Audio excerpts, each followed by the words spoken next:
Okay, so we're going to go ahead and get started. My name is Stephanie Fahuri, and I am the director of the Cancer Legal Resource Center. And today you are joining us for our workshop webinar on advanced planning. How can I make sure my wishes are upheld? Before we get started, I just want to share a few housekeeping items. I will do my best to leave some time for questions at the end of the webinar, so feel free to type questions into the question box, but I most likely will only be able to answer those at the end. And I put a note in the chat box that we will be recording the webinar and it will be available on our YouTube page, hopefully within the next week or so after the webinar. So let's get going here. Just as a reminder, hopefully all of you are already familiar with the Cancer Legal Resource Center, but our mission is to provide information and resources on cancer-related legal issues to cancer patients, survivors, caregivers, healthcare professionals, employers, and others coping with cancer. We are a program of the Disability Rights Legal Center. We focus primarily on an education model, which means that we provide information and resources, try to educate patients and their families so that they're able to advocate for themselves. And we provide most of our services in both English and Spanish, and everything that you tell us is confidential. Now, I do want to flag that we have a number of educational materials available on our website. So, if you have additional questions that come up over the course of the webinar or afterwards, whether they're related to advanced planning or not, please feel free to check out our website at cancerlegalresources.org. We have something called our Patient Legal Handbook. We have lots of information related to employment, health insurance, many other issue areas that we hear from a lot from cancer patients and their families.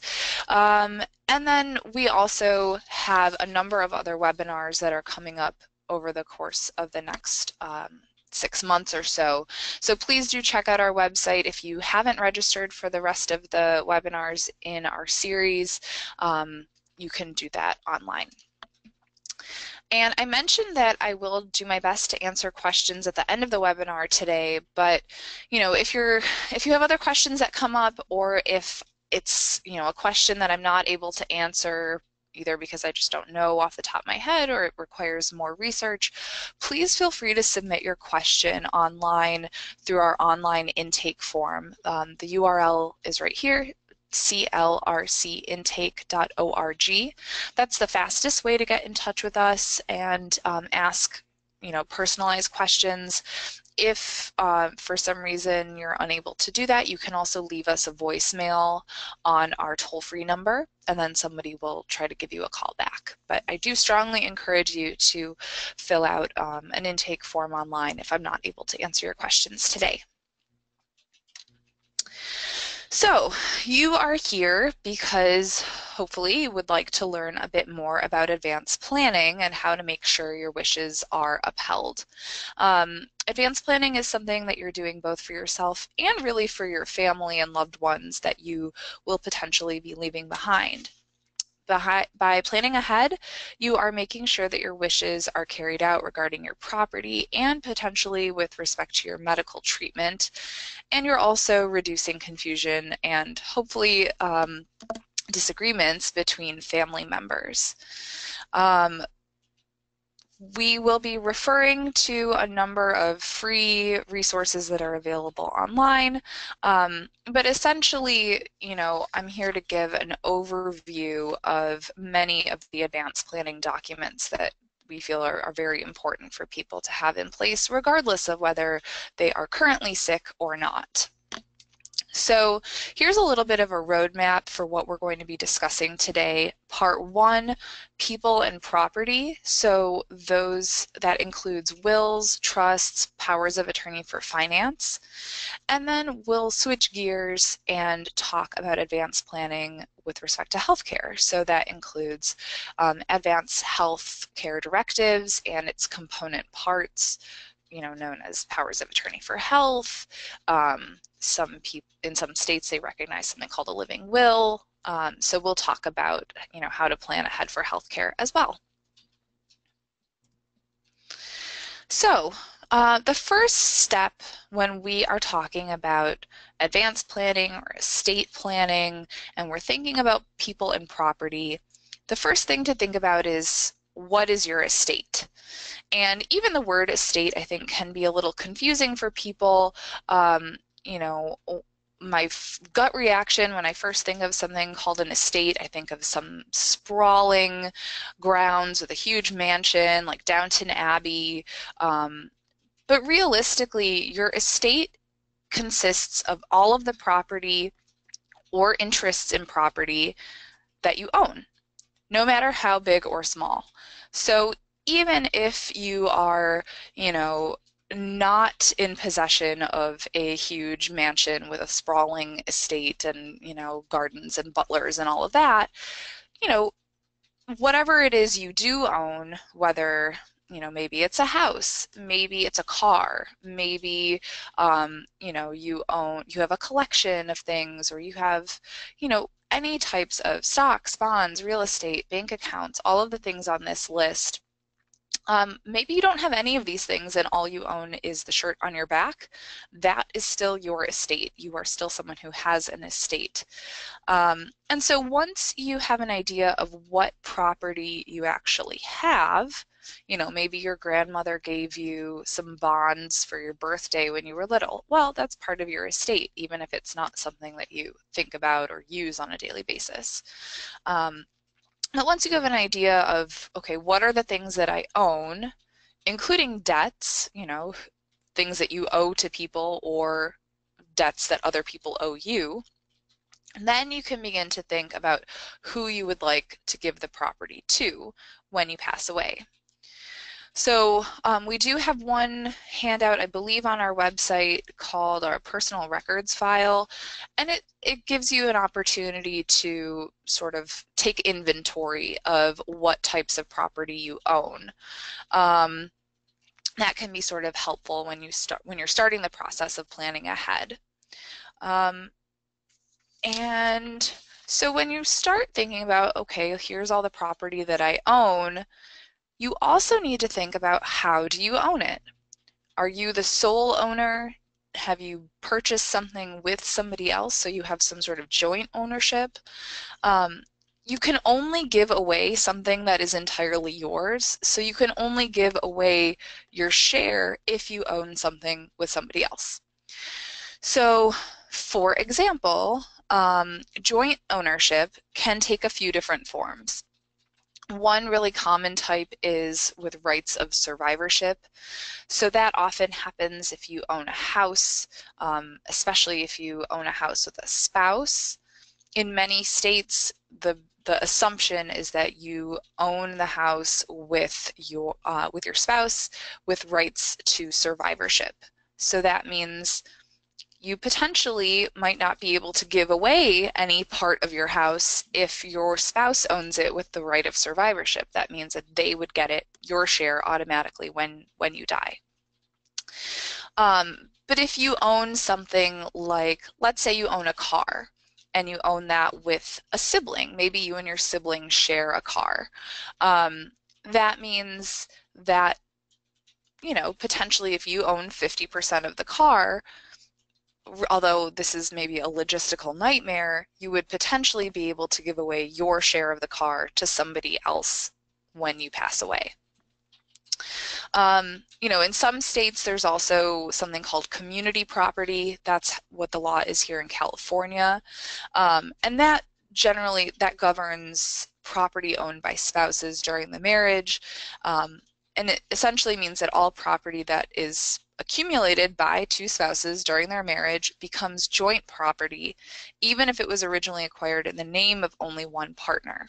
So, if we think about the car example, let's say there's a husband and wife, the wife buys a car, she puts it only in her name, if they're married in a community property state, the husband still potentially owns half of that property. So property laws do vary from state to state. It can be pretty important to consult with an attorney in your state to find out what ownership rules apply to any property that you own individually or jointly, especially if it's maybe been acquired in another state, if you've moved around a lot, if you own property in other states. But I really just wanted to flag this so that you recognize that obviously you can only give away what you own. So one very basic tool for advanced planning is a will. A will is a document where you basically lay out who you want your property to go to. There are usually pretty strict formalities to create a valid will, and the rules about what constitutes a valid will are determined according to state law. And that's something that I will also be sort of mentioning throughout today's webinar, is that for estate planning or advanced planning documents, it is really important to know what the rules are in your specific state, because some rules are very different. Some rules are essentially the same from state to state. So just keep in mind, a lot of the examples that I'm going to be giving are California because that's where we're based. But if you have questions about what the rules are in the state where you live, we can certainly try to look those up for you. So when we're talking about a will, there are generally 3 different ways to create a will that will potentially be recognized in your state. So the first one that is sort of universal is the idea of a prepared will. That's where you go to a lawyer, you consult with them about your estate, and they draft a will for you, and then it's potentially witnessed and kept in a safe place and all of that, but you're basically paying someone else, a lawyer, hopefully, to prepare a will for you. The other 2 types of wills that are available in some states, as you can see here on the slide, there's a statutory will and a holographic will. So first, a statutory will is a will that is essentially a fill-in-the-blank form, but the language for the will was written directly into state law or state statute. That's why it's called a statutory will, because the language, even though it's a fill-in-the-blank form, the legislators for that state, or those few states that have these available, they came up with the language ahead of time, and you can either go to a library, you can look up the state law directly and find the language in that statute, and use that for a fill-in-the-blank form, essentially. Those are usually fairly straightforward, easy for pretty uncomplicated estates, and the states that currently provide statutory will forms, as far as we know, are California, Maine, Michigan, New Mexico, and Wisconsin. So if you live in one of those states, you might be able to essentially have a free fill-in-the-blank form that was written into your state's law. Another way that you can potentially create a will is by creating something called a holographic will. A holographic will sounds really interesting and maybe cool to look at, but it's not like a hologram.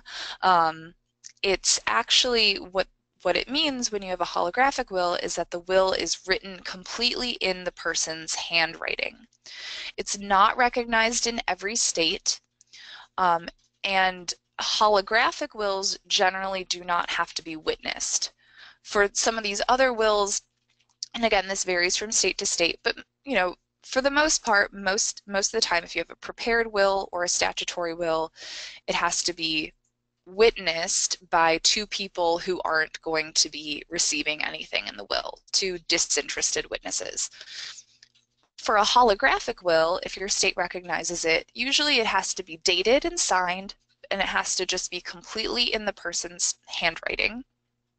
And then, clearly that's potentially the lowest cost way to create a will, and maybe the simplest, but it's always a good idea, I would say, if you're thinking about creating a will, to at least consult with an estate planning attorney to see whether that is something that actually really works for your estate.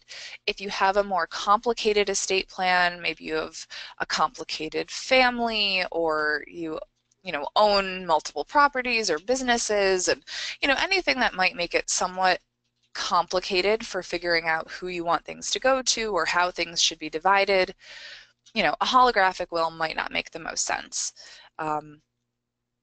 If going back to the idea that maybe you only own the shirt on your back, then maybe that's something that would make sense to, be distributed through a holographic will. So bottom line is, it's usually a good idea to consult with an estate planning attorney, but if things are pretty straightforward or simple, or if that's not affordable, potentially there are some of these other options. And so when we're talking about wills, it's also a good idea, we think a lot about property, but one thing that people tend to overlook is the idea of making plans for minor children, or even planning ahead for pets. Pets are actually our property, and unfortunately, a lot of people don't make plans ahead of time for their pets. So just flagging that for you. And within a will is where you can potentially name a guardian for minor children, if that's something, if you're a single parent, or if that's something that you're contemplating. So it's also a really good idea when you start the process of making some plans for the future to reassess any previous planning you might have done. You might have some assets like maybe a life insurance policy, or if you have an IRA or a 401k through work, or any of these types of assets. Within those documents, when you set them up, like a life insurance policy, for example, when you set that up, you name the beneficiary, you name the person who's going to be receiving those benefits directly in the document. So that's not something that you would have to put in your will or other advanced planning document, because it's already taken care of. But maybe at the time that you set up the life insurance policy, you were married to somebody else, or maybe you have had a child since you initially set that up, or you've had additional children, or met somebody new, or whatever. Obviously life happens, things change. It's a good idea to look back and don't just assume that whatever wishes you had 5 years ago, 10 years ago, those might have changed. So, anytime there are major changes in your families, births or deaths, if the value of your assets significantly increase or decrease, if you purchase or sell real estate, if you move to another state, all of those things might trigger the idea that you should reassess any previous planning that you might have done. So one way to do that is potentially to amend a will. We do get questions from time to time from people who want to know, okay, well, I did reassess my previous planning, but I don't like what I have in my old will, or my old will was made, with my ex-husband or whatever. There are ways to amend it, and that's something, an amendment to a will is called a codicil. Generally speaking, crossing out things in a will or scribbling certain things out, making notes, that is a no-no. If you want to make an amendment to a will, you have to go through a formal process through creating this codicil. And a codicil follows the same law as creating a regular will. So what I mean is, if in your state to create a valid will, you have to have two different people who are uninterested, not going to receive anything in the will, if you have to have two disinterested witnesses for the will itself to be valid, then you also need two disinterested witnesses for the codicil. So in a lot of circumstances, it can actually potentially be easier to just create an entirely new will. In many states, including California and Texas, there are generally two options to revoke a will that you already have. So you can either destroy the original one by a physical act, as long as you have the intention to actually destroy it. So you can set it on fire, you can tear it in half, you can, scribble over the whole thing that it's canceled. That's one way to get rid of an old will that you no longer want to apply. The other way is to create a brand new will that explicitly says within the language of the new one that you are voiding the old will, or revoking the old will.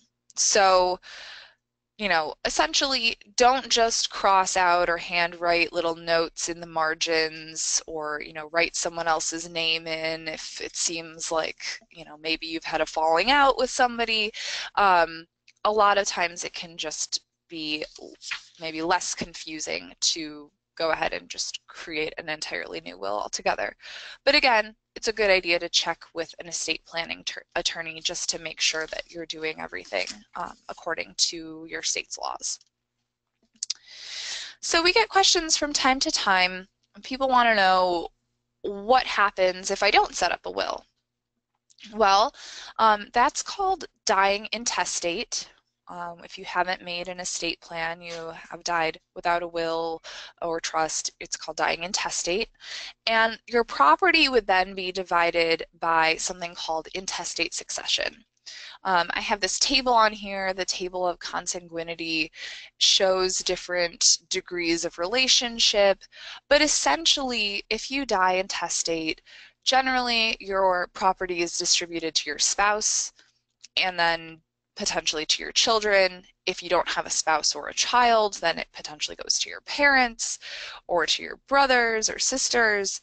So if you have any sort of sense of who in your life you want to receive your property, and if you're maybe not super happy with the idea of the state being able to dictate, okay, all of your property is going to go to your parents because you're not married and don't have children, or everything's going to go to your children, but maybe you have a brother who was really generous to you, or maybe you have a second cousin who you were particularly close to that you want to receive something. Under this table or under your state's table, potentially some of those people won't receive anything if you don't make a plan. So, I would love to live in a world where everyone loves their family and gets along with their family members really well, but that's not the reality, unfortunately. I know many, many people who have siblings, parents, children, etc., that they don't speak to, and maybe wouldn't be very happy knowing that they were going to receive any part of their estate. So, if any of that is ringing true for you, and maybe hopefully that will help motivate you to make some sort of plan so that your wishes are clear and can be followed through upon. So once somebody dies, if they have a will or if they die intestate, potentially their estate will have to go through something called the probate process. Probate is the legal process by which an estate is administered.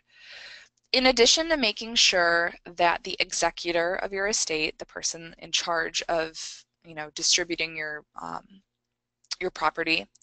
So in addition to making sure that the executor correctly distributes your property to your heirs or beneficiaries, it provides for the determination of the validity of your will, if any, if there are any claims against it.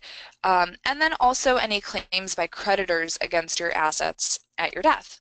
So, one thing to keep in mind, and that's why I've sort of flagged debts at the beginning of the workshop or the webinar, is because, in addition to trying to figure out who gets what, there's also the issue that if you owe debts, usually the debts come out of your estate first.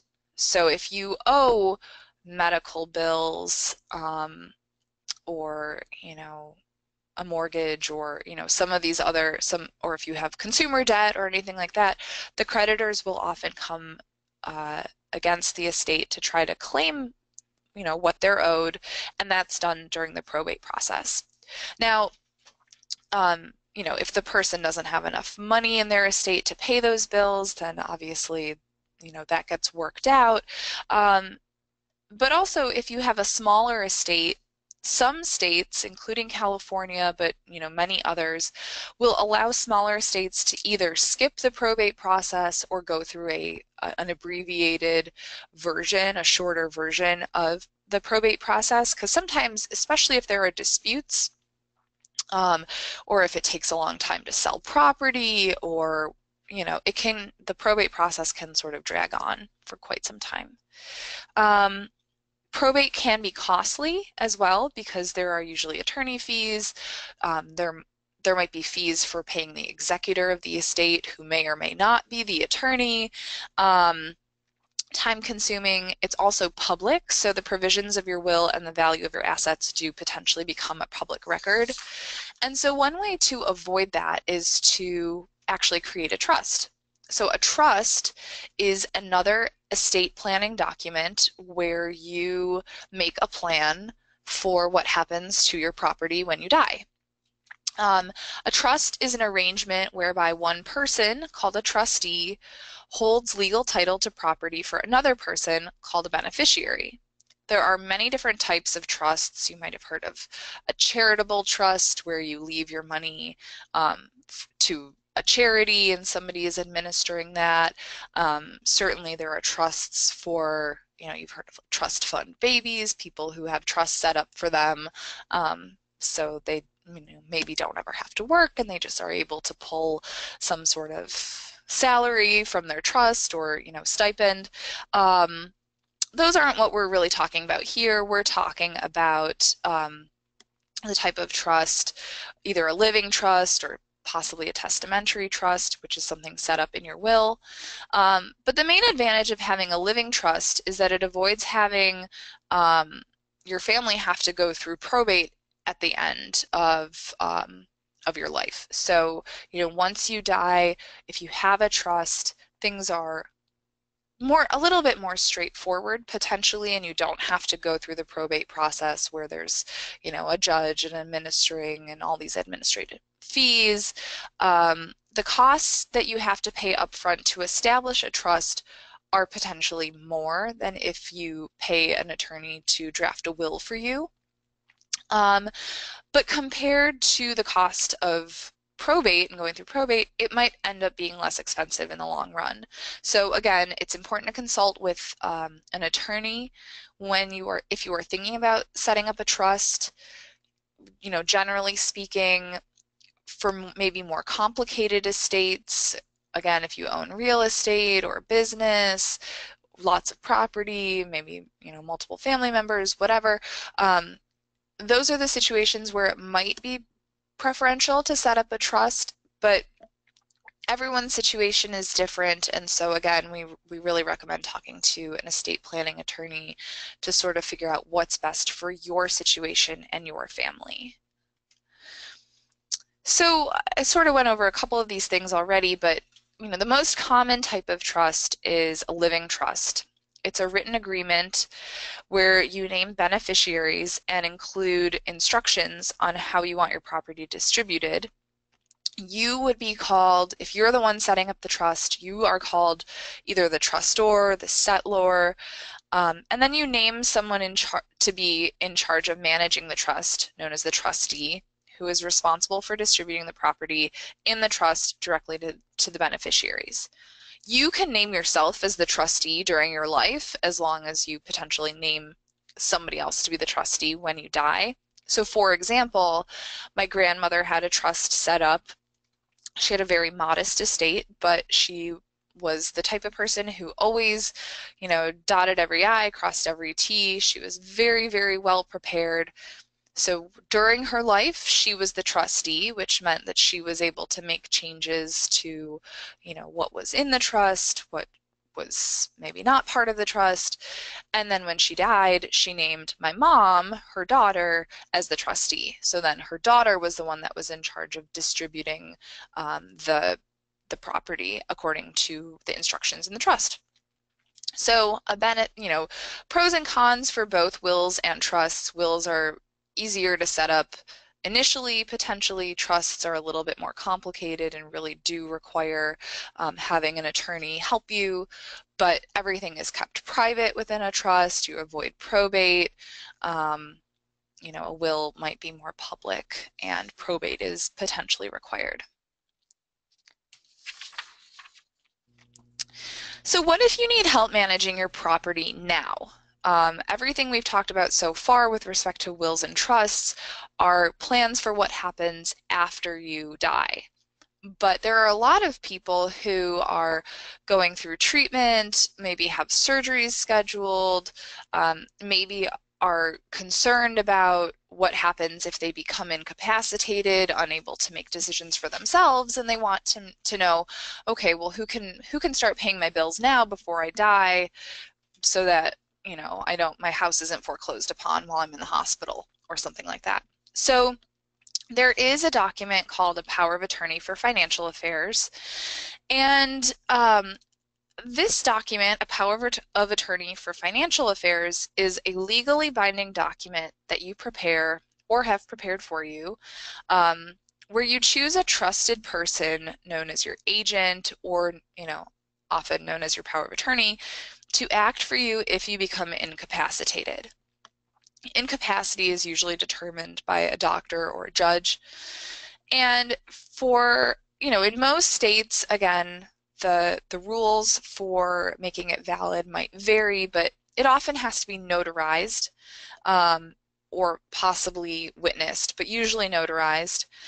And it ends as soon as someone passes away. So you can name the same person as your agent for your power of attorney for financial affairs to handle things while you're alive. But then once you pass away, that's when your trust or your will would take effect.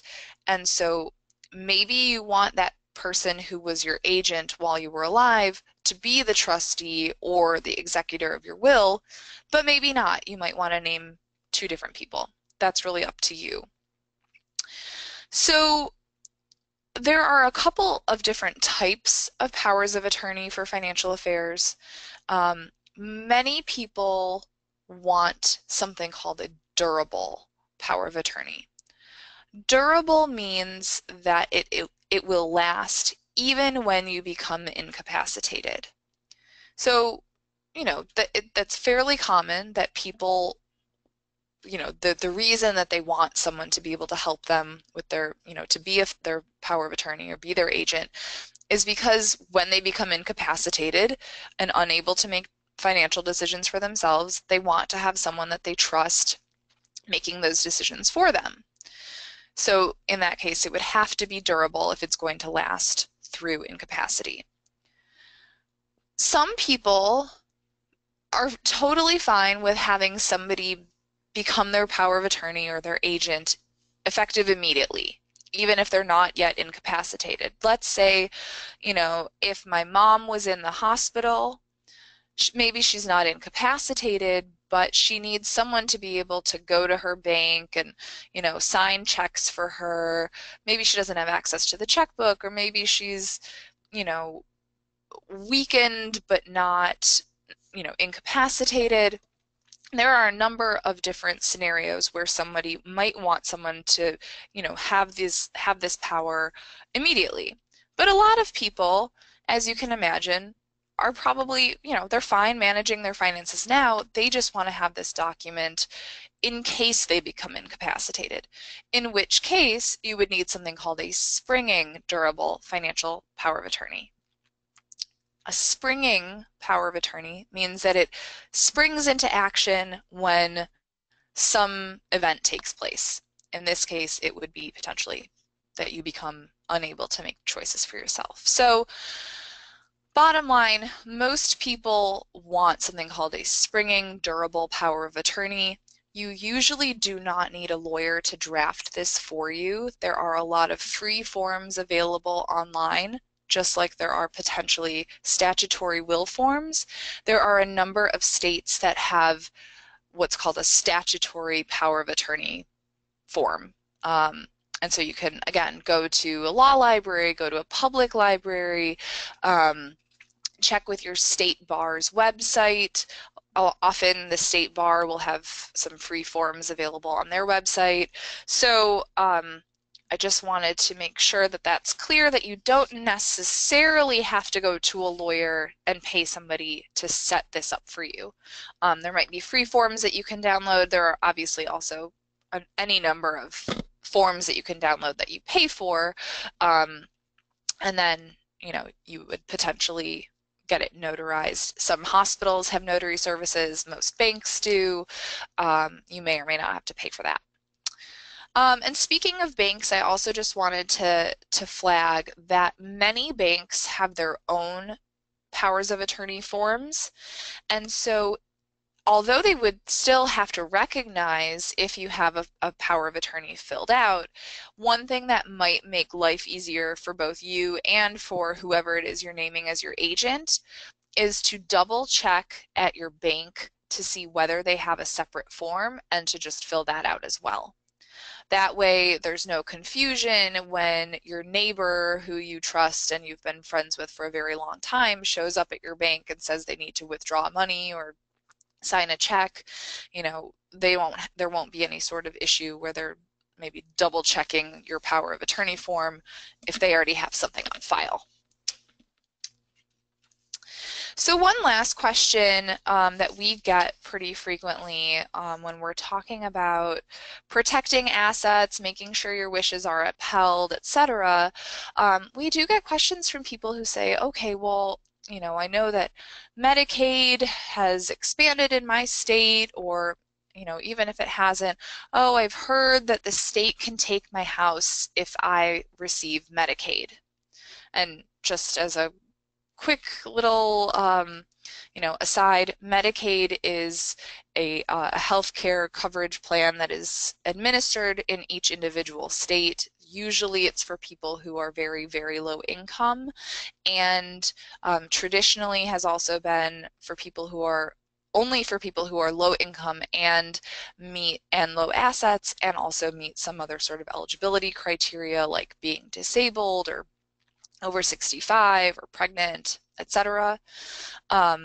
Since Medicaid expanded in many states as a result of the Affordable Care Act, we've gotten more of these questions because people are worried, okay, well, it sounds like a good idea to get this free health coverage, but what happens to my house? Or, they've heard rumors. So for individuals who are 55 and older receiving Medicaid benefits in their state, the states are required to seek some sort of recovery for payments from an individual's estate for nursing facilities, home and community-based services, and related hospital and prescription drug services. States have the option to recover payments for all other Medicaid services provided to these individuals, except for a couple things having to do with Medicare. And I just wanted to flag that because we certainly talk to a number of people who are under age 55, and it really turns out that they don't have that much to worry about. And the rules do vary from state to state. California has a new rule that just went into effect as of January 1st. In California, the state used to really be able to go after someone's estate for a whole lot, even if they had a surviving spouse.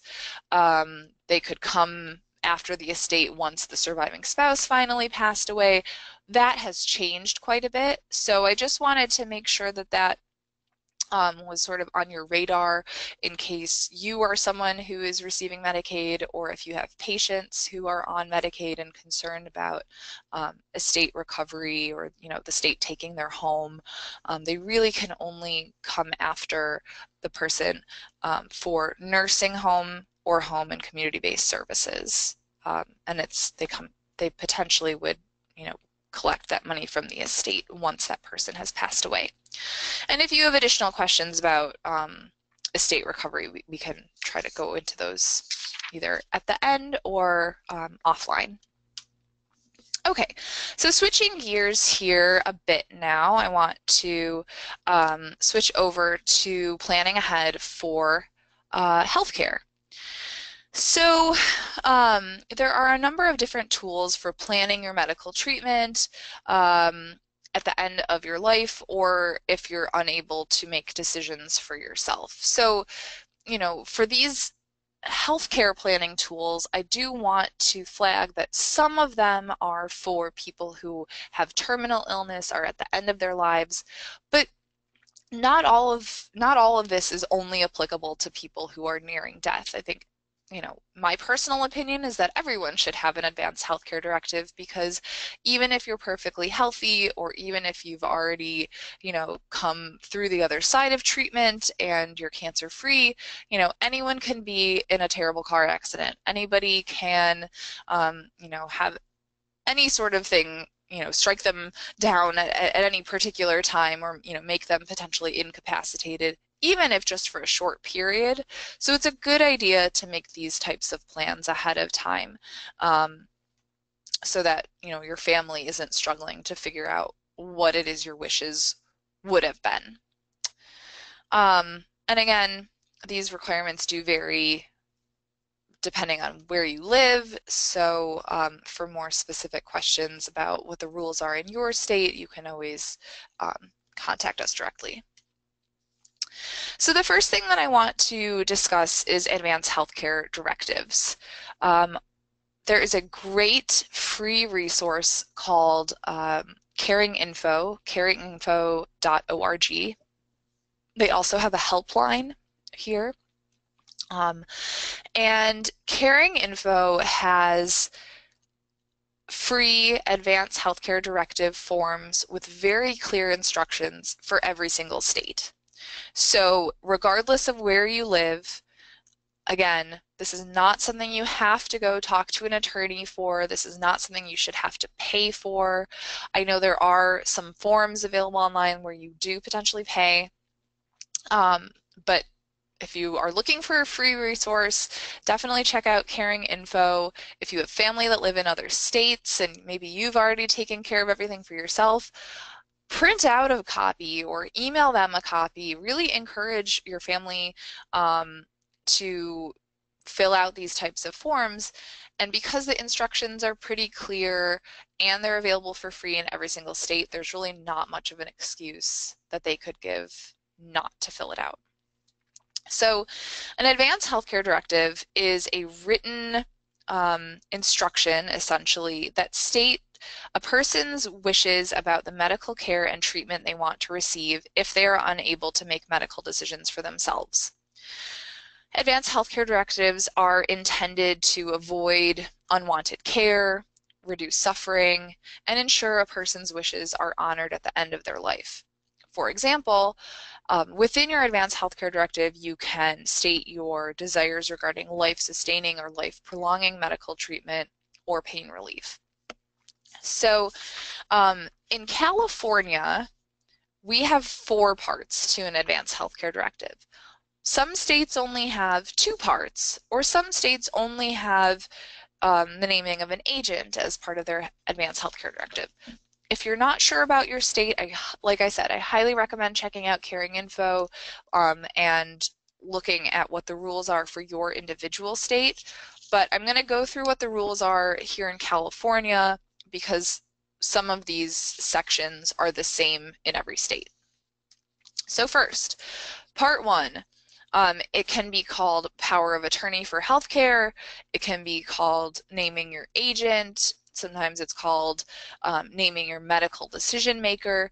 But essentially, this part of the Advanced Healthcare Directive, the power of attorney for healthcare or agent, it names someone, a relative, friend, anyone else that you trust, to make medical decisions for you when you are not able to do so. A power of attorney deals with all medical decisions unless you decide to limit it. You can also give specific instructions about treatments you want or don't want, or about other issues that concern you. This person has to be at least 18 years old. It can't be your doctor or someone that works at your hospital or clinic unless they're related to you. So when we're talking about naming your agent or your medical decision maker, there are a lot of qualities that are pretty important that you might want to think about. So you might want to name someone who is obviously trustworthy, someone who shares your values, someone who you've talked to about what your end of life wishes are. That seems really straightforward, but at least on some of these hospital TV shows, it seems like every season there's somebody who has been very surprised to find out that they are named the healthcare agent for somebody else, and then they have no idea what that person's wishes were. They feel like it's a lot of pressure, and so avoid all that and just make sure you talk to the people that you're potentially considering and see who's receptive. It might be that you have someone you love and trust and shares your values, but when you talk to them, they say, no, I don't want that kind of pressure. Well, then you definitely shouldn't name that person to make those decisions for you, because then they'll probably resent you, and who knows what types of choices they'd end up making if they feel like they've been sort of bullied into it. You might not want to name the closest family member to you if it seems like that would be really challenging for them to make some of these choices.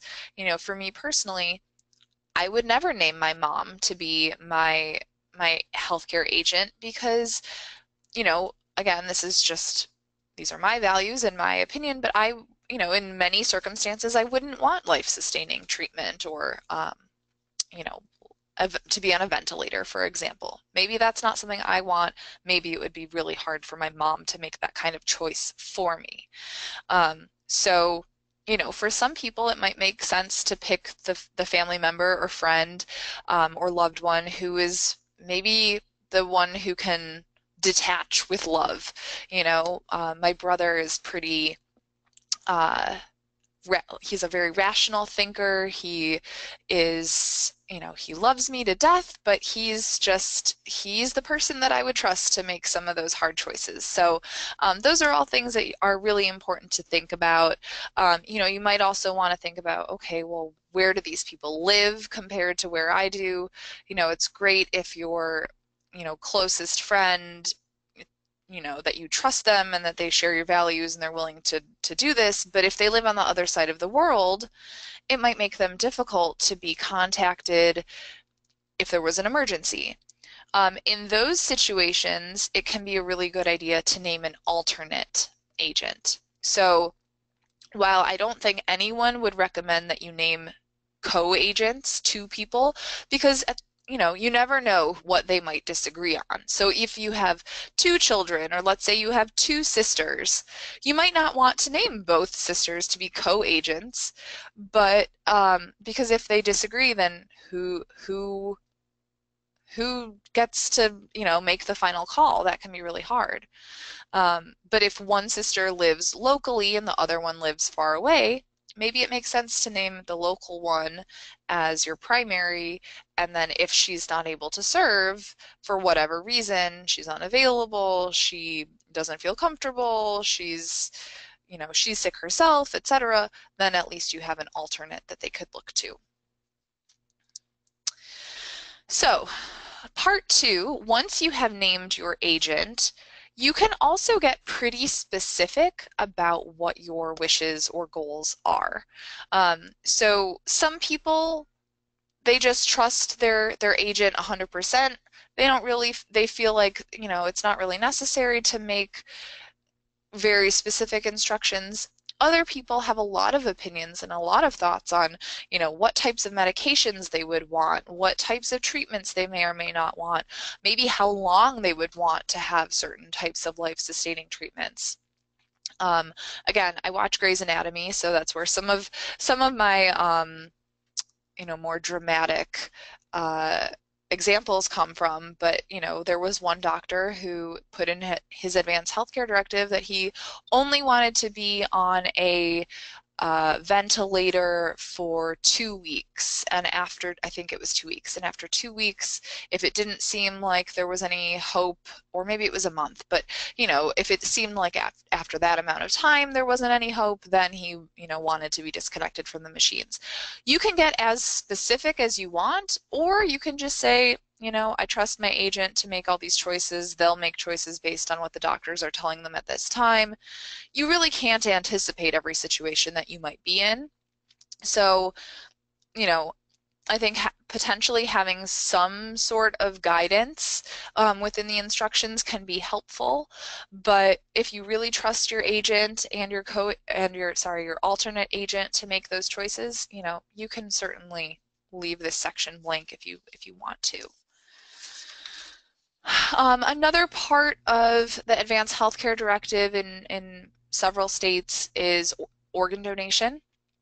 To donate organs, you can simply write down which ones you want to donate, or if you want to, donate all of them, you can specify that. If you want to donate your body to science, I think there's potentially an option for that. Not all states have organ donation as part of their advanced directives, and usually you also have to register to become an organ donor through your state's DMV. And then another thing to just keep in mind is that this is only possible for some types of cancer diagnoses. If you don't have cancer yourself, maybe you're joining this webinar on behalf of other people, depending on maybe the reasons that you've passed away, or your illness, or where your treatments were targeted, it's possible that certain organs maybe can't be donated, but that's something that you can talk about with your doctor. And the last section, at least within California's Advanced Healthcare Directive, besides the signatures and the witnesses or notarization, you can also name your primary physician. So if you end up in a hospital where maybe you're out of town but you have a copy of your advanced directive, then they'll know who to contact. Some forms don't even include this as an option, probably because it seems kind of straightforward that if you're already sharing this with doctors, they know at least some doctor to contact. So, again, all of the different parts of the Advanced Healthcare Directive are optional, aside from the signature and either being witnessed or notarized, depending on your state's rules. But you don't have to name the primary physician. You don't have to fill out the part about organ donation if you don't want to. You can give instructions but not name an agent. It's all customizable. And one thing that I sort of forgot to mention here back on the instructions for healthcare, this is often referred to as the living will. Some states do recognize a living will as a completely separate document, but many states don't. Within many states like California, specifically, the living will or instructions for healthcare are only recognized within this larger document. So if you hear the term living will, just keep in mind that it has nothing to do with your property. A living will has to do with instructions for healthcare. Okay, so another tool for planning ahead for your healthcare is called a Physician Order for Life-Sustaining Treatment, or POLST. Some states it's called a MOLST, a Medical Order for Life-Sustaining Treatment. It's similar to an advanced directive in that it potentially addresses pain management, resuscitation, feeding, but the POLST is completed with the approval of both the patient and the physician, and it guides emergency medical treatment. It has the force of a physician's medical order, and it remains with the patient wherever they receive care. It should go straight into the patient's file and be attached to the patient's chart. It is actually printed on this bright pink piece of paper, which is why it's, I mean, this is like a very loud color. So hopefully this is something that does not get overlooked if it's a bright pink piece of paper that's literally in your chart with you in your hospital room. You know, compared to an advance directive, which maybe the hospital doesn't even have on file if you forget to bring it, or, you know, sometimes they get misplaced, or maybe it's there, but it's not printed on this bright pink piece of paper, so it still potentially could get overlooked. You know, a PULSE form also includes directions about life-sustaining measures in addition to CPR. It helps medical providers understand your wishes at a glance, but it's not a substitute for a properly prepared advance directive. So it might make sense to have a PULSE on top of your advance directive, but I don't think anyone, you know, would necessarily recommend only having a PULSE and not executing an advance directive. So I think, yeah. Okay, and so, you know, one last little section here that I want to flag for everybody is the idea of patients' rights at the end of their lives. And these are things to keep in mind when you are making, you know, making plans and trying to fill out your advance directive, looking at what types of individual instructions would you like to include. You know, when you're talking to people that you are thinking about naming as your agent, you know, do they share the same values as you with respect to some of these things? Those are things that are important to keep in mind. So, you know, you, as a patient, you do potentially have the right in every state to have palliative care, you know, to be made comfortable. You also do have the right to refuse food or water. You have the right to refuse medical treatment. You have the right to something called palliative sedation. If your pain is so overwhelming that you're, you know, anytime you're awake, you are, you know, in excruciating pain, they can potentially sedate you so that you are not feeling that type of pain. You have the right to be adequately managed, or you have your pain adequately managed, and you have the right to have your wishes upheld. So, you know, have your advance directive or PULSE enforced. These types of decisions can be extremely difficult for both the patient and his or her family, especially when the patient and family members do not agree with the course of treatment or lack thereof. This is why it's important to document your wishes in an advance directive and or PULSE, so that you know your wishes will be upheld even when you might no longer be able to make those choices for yourself. It can be really, really difficult for somebody to make that decision for you, but if you have really clear instructions saying that, you know, when you get to a certain point, you want palliative care, or, you know, you don't want to have to pursue every excruciating chemotherapy option, you know, you're certainly within your rights to do that. I think we do get calls from very troubled family members from time to time who say, you know, my father is not getting treatment, and I think he should. What can I do to force him to get treatment? And, you know, as long as he's not completely incapacitated, you know, mentally, as long as he's still, you know, able to make choices for himself, he's allowed, or, you know, your family members are potentially allowed to make choices that you disagree with. It doesn't necessarily mean that just because they're making choices you disagree with, that they are not allowed to make those decisions. So that can get a little tricky. So the clearer you are in what your wishes are, I think the more likely it is that your wishes will potentially be upheld by, you know, the medical professionals treating you, or, you know, treating your patients, and by your family. Now, one last thing that I did want to flag is that in some states, patients at the end of their lives also do have the right to aid in dying, also referred to as death with dignity.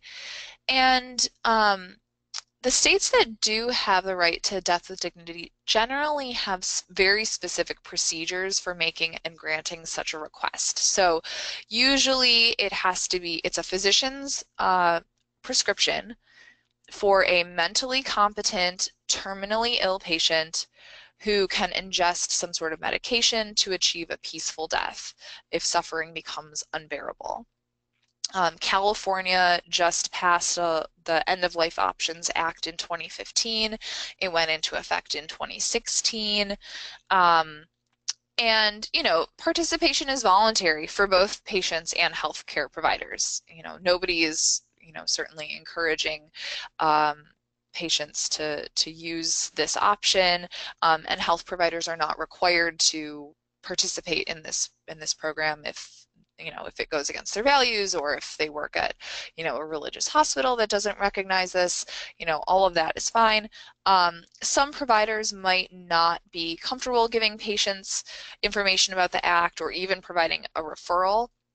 And so in this case, patients might wish to consult with advocacy organizations or others who provide information about the End of Life Option Act to find participating providers. And even if the hospital or doctor doesn't, participate themselves, the patient can request basic information or ask for a referral. So just wanted to flag that.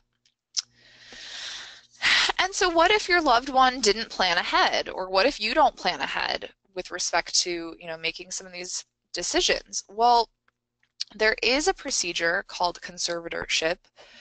In some states, it's called a guardianship. For adults, I think we think a lot of time of guardianship just for minor children, but it could potentially be called a conservatorship or a guardianship, depending on where you live. But it's a judicial procedure that appoints someone to take charge of a person's legal, financial, and personal affairs when they are deemed not legally competent. And so to create a conservatorship, a petition may be submitted to the court by someone who's asking to be appointed as the conservator. Usually it's a spouse or a relative or a friend of the proposed conservatee, or an interested state or local agency.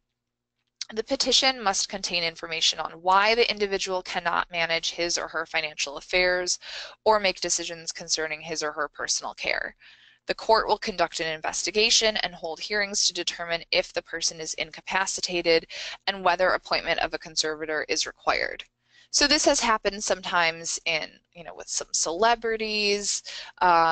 I think Britney Spears. There have been other issues with, I think, Amanda Bynes, who, it seems to happen often where, there are people who have maybe undiagnosed or untreated mental health issues, unable to make choices for themselves, and then somebody has to petition the court to basically take control.